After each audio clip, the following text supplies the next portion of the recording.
Alô, Baixada Santista, ó, Sem Reação chegando pela sua Santa Cecília TV. Um prazer muito grande em contar com a sua audiência nesta sexta-feira, ao vivo, falando para os 9 municípios da Baixada Santista e convidando você desde já a participar do nosso programa.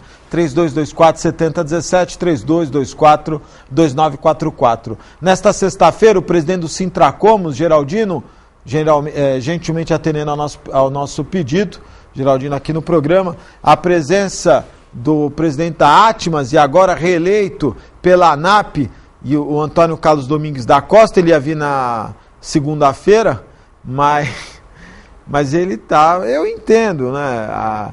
Havia um certo clima de euforia pelos torcedores do Santos, né? E acabou não se refletindo no domingo exatamente o que muitos torcedores imaginavam.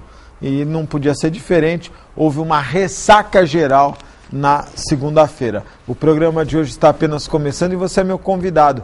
3224-7017, 3224-2944. Geraldino, nós divulgamos uma das assembleias que aconteceram do Sintracomos, mas hoje uma importante assembleia que vai discutir o que a categoria quer como reajuste salarial. Boa tarde e obrigado por vir ao programa.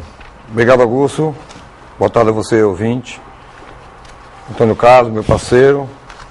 Uma notícia maravilhosa: o Supremo Tribunal Federal reconheceu as ações dos aposentados. Provavelmente ele vai anunciar, que é especialista nessa matéria. Eu vou falar exclusivamente para você, trabalhador da construção civil, que hoje tem uma grande assembleia em Cubatão, na Joaquim Miguel Couto 337. Eu vou falar de direitos do trabalhador, da Assembleia, das últimas reuniões, né, dos pontos de vista que a gente está tendo a respeito dos últimos acordos da Convenção. Enfim, nós vamos falar de você, trabalhador, que nós somos um estadista e gostamos de defender o direito do trabalhador independente da esfera. As condições do trabalhador é muito precário ultimamente. Agora, Geraldino, eu fico espantado porque a Petrobras vende uma imagem de ser uma grande empresa, se fala aí do petróleo e gás, e essa assembleia trata exclusivamente das empreiteiras que atendem o polo, a refinaria Presidente Bernardes, né? E me parece que a Petrobras não cobra das empresas contratadas um respeito com o trabalhador. Verdade, Augusto. Queria dizer a você que está nos ouvindo que a Petrobras, por ser uma empresa de economia mista do governo federal, ela é obrigada os processos ser tramitados e julgados. Lamentavelmente, a empresa não pode pagar na primeira condenação. Ela é obrigada a entrar com todos os recursos até a última instância.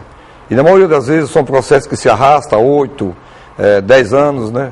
O trabalhador ganha, o sindicato ganha todos os processos que tem entrado contra a Petrobras. Ocorre que, por força de lei, a empresa é obrigada a recorrer até as últimas instâncias, até o Supremo Tribunal do Trabalho. Por isso, motivo, muito trabalhador até desiste de entrar com ação. Esse é um dos fatores. A degradação do trabalho, né, a precarização do serviço é feita em todas as áreas, seja na área da Petrobras, seja onde for, o trabalhador está sendo hoje sacrificado e humilhado na maioria das vezes. Ainda é um ambiente de trabalho razoável, né? O trabalhador que exerce alguma atividade da área da RPBC ou Transpetro, ainda é um trabalhador diferenciado dos outros, mas ainda tem injustiça só para efeito de número. Aproximadamente no ano de 2010, teve mais ou menos 1.000 trabalhadores que não recebeu sua rescisão do trabalho, né? Isso é um absurdo, né? Aproximadamente 1.000 pessoas. Quer dizer, dentro da área da própria Petrobras, quase 1.000 trabalhadores não receberam seus direitos no momento que é mandado embora, Antônio Carlos. Porque a empresa fecha as portas, né? Uma empresa por nome, né? Agora, por exemplo, né? O trabalhador da Qualiman está se desligando da empresa e a empresa não tem dinheiro para pagar a sua rescisão, vai para a porta do sindicato com 2, 3 anos de... né? E normalmente quem paga essa penalidade são os melhores empregados que ficam para ser mandado embora para os últimos, né? E teve uma outra empresa lá, né, assumiu o contrato da ADM Consultora, que deixou quase 800 trabalhadores na mão. Isso é ruim, isso é péssimo. E vou falar uma coisa para você, Augusto. Estão falando que o ano passado bombou em emprego. Isso é verdadeiro. Mas em Cubatão está tendo uma faixa de aproximadamente de dezembro, agora no mês de maio, mais ou menos 5.000 trabalhadores foram mandados embora. Só no Parque Industrial de Cubatão. 5.000? Mais de 5.000 pessoas foram mandadas embora. Eu vou dar o número das empresas e as empresas. A Construcap mandou aproximadamente 2.000 trabalhadores embora. Tequinte mandou 3 mil trabalhadores embora. Só 2 empresas já faz 5 mil trabalhadores. Qualiman tinha 2 mil, mandou embora, são 7 mil pessoas. E teve outras empresas, paralelamente mandou. Então, eu acredito que em torno de 8 mil, entendeu? O trabalhador perdeu o seu emprego. E estão desempregados. Agora existe expectativa do emprego no mês de agosto, que é um consórcio, o Tomé ganhou a carteira de diesel, e vai começar agora, vai ter uma paradinha agora no mês de junho e diante, mas vai ter apenas 2.800 empregos, no máximo 3 mil. E foi mandado embora 8 mil. Aonde vai ser empregado essas outras 5 mil pessoas? Antônio Carlos, estão dizendo que nós estamos começando uma crise, né? Não sei se você já ouviu, há analistas financeiros conceituados, tem uma preocupação muito grande com a economia do país. O Geraldino está trazendo esses números, mas isso não é problema para aposentado, porque o aposentado ele recebe muito bem. O Brasil é um dos países que mais paga, que melhor paga o aposentado, então o negócio é curtir, não é verdade? Quando eu vejo você falar dessa forma, primeiro assim, feliz, é discurso de governo, né? O governo costuma dar esses discursos, a gente paga bem. Na América Latina é a melhor aposentadoria que existe em termos financeiros, né? Mas você não quer comparar um país que é um continente que nem o nosso com Colômbia, Guatemala, aí não dá. Mas quanto à sua colocação sobre uma provável, digamos aí, crise que nós já estamos vivenciando, que não é de hoje, diga-se passagem, já faz muito tempo, e vocês estavam falando de petróleo, ou seja, Petrobras. E a crise, ela está começando a ser acentuada em função do combustível, que gera, com certeza, na economia, isso não tenha dúvida, né? Já uma inflação. Então, essas altas que estão tendo, né, tanto do álcool como do próprio petróleo, da gasolina, realmente podem nos levar a uma situação aí à frente, a uma previsão, né, pessimista, né, dos grandes economistas desse país, que até o final de junho, começo do segundo semestre, em julho, nós já possamos estar atingindo a inflação 8,2%. Veja só o risco que nós já estamos correndo, certo? E é aquele negócio, né? O Brasil cresceu, o Brasil está maravilhoso, né? Etc. O povo está comprando e também está se endividando, e as consequências vão advir aí de toda essa situação que foi colocada. Eu espero que o governo tenha a sabedoria suficiente para tentar, principalmente na área econômica, na área da Fazenda, que é o caso do Guido Mantega, que é o ministro, dar uma segurada nisso aí. Mas eu gostaria, com a sua permissão, Augusto, aproveitar, senão de repente o programa vai indo e a gente acaba esquecendo, mandar meus cumprimentos ao meu amigo, meu companheiro Cirino, que hoje o Sindicato da Administração Portuária completa 78 anos, né, de fundação, e também aqui de público agradecendo a presença do presidente do Sindicato da Construção Civil, o Geraldino, toda a sua diretoria, os nossos companheiros que lá participam, do grande evento que houve dia 30, e um agradecimento público em nome da Atmas, que o sindicato nos ajuda. Muito obrigado. Nós temos imagens do aniversário, aliás, da homenagem que o Sintracomos fez no dia 1º de maio. Não temos imagens? Não? Vamos lá. Temos imagens.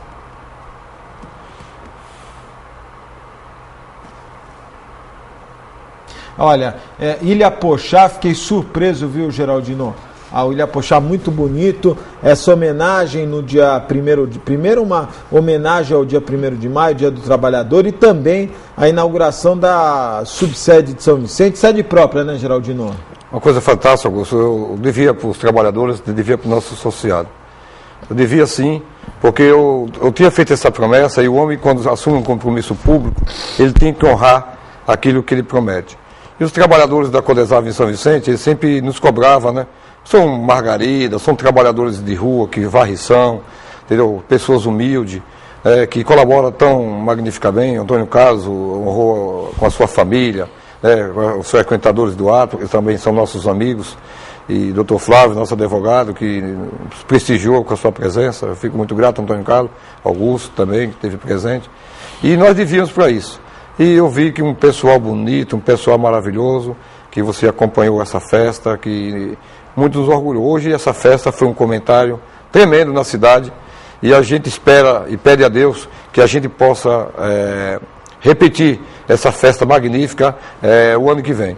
Eu peço a Deus saúde, o mesmo sucesso que nós temos obtido nos dias atuais, para que a gente possa repetir, né, algo tão extraordinário com a família da Construção Civil como foi essa festa no Ilha Pochá, um clube fantástico, ainda é um clube maravilhoso, um espaço uma referência. bacana, uma referência para a Baixada Santista. Mas, ô Geraldino, que fez tanta festa foi no só me permite destacar que hoje, nessa região aqui, fazer um evento num pote de quase 1.700 pessoas é difícil. Hoje é muito difícil. Olha, brilhante. A banda Remember de São Paulo, fantástica. O grupo Exportação Júnior, né? Enfim, eu acho que realmente o que vocês fizeram, né? Você com toda a sua equipe, tá? Então, de parabéns mesmo.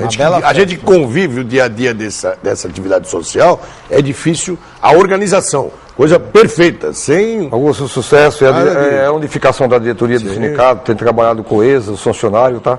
Os trabalhadores têm colaborado muito com a nossa administração, e se essa festa for um sucesso, a nossa administração tem sido um sucesso, a participação do trabalhador e muitas pessoas colaboram para o nosso sucesso. A gente só pede a Deus saúde e agradece a Deus e os associados e as pessoas que de uma forma ou de outra colaboraram para esse sucesso desse mortal, né?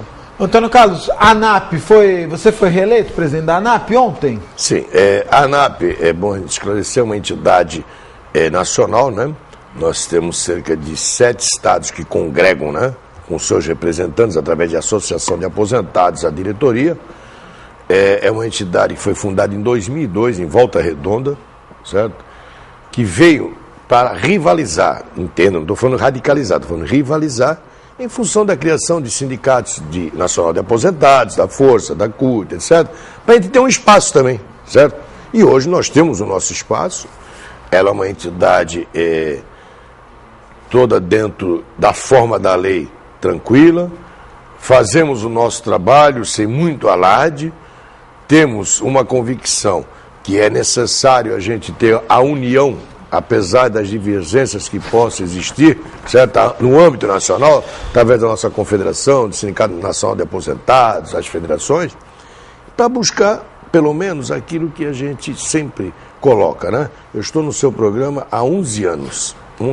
E a gente sempre, quando você me dá o espaço, coloca da necessidade que nós temos que lutar para conquistarmos nesse país a verdadeira justiça social. E o que é a verdadeira justiça social? É benefícios dignos. Que a pessoa, não adianta. Ainda ontem eu falava, lá durante a Assembleia, porque nós, de repente, fomos enganados com as esmolas que nos deram. Hoje, nós temos direito a andar de ônibus de graça, nós temos direito a alguns remédios de graça, nós temos estacionamento de graça, apesar que eu não sei para quê, que a maioria do aposentado não tem carro. Não precisa pegar fila. Só que não tem dinheiro. O benefício é desse tamanho, que ninguém falava o professor Raimundo, né, na escolinha, desse tamanho, e a pessoa vive de esmola. Quer dizer, é obrigado, certo, a ir lá para o SUS para pegar remédio de graça, a entrar no ônibus.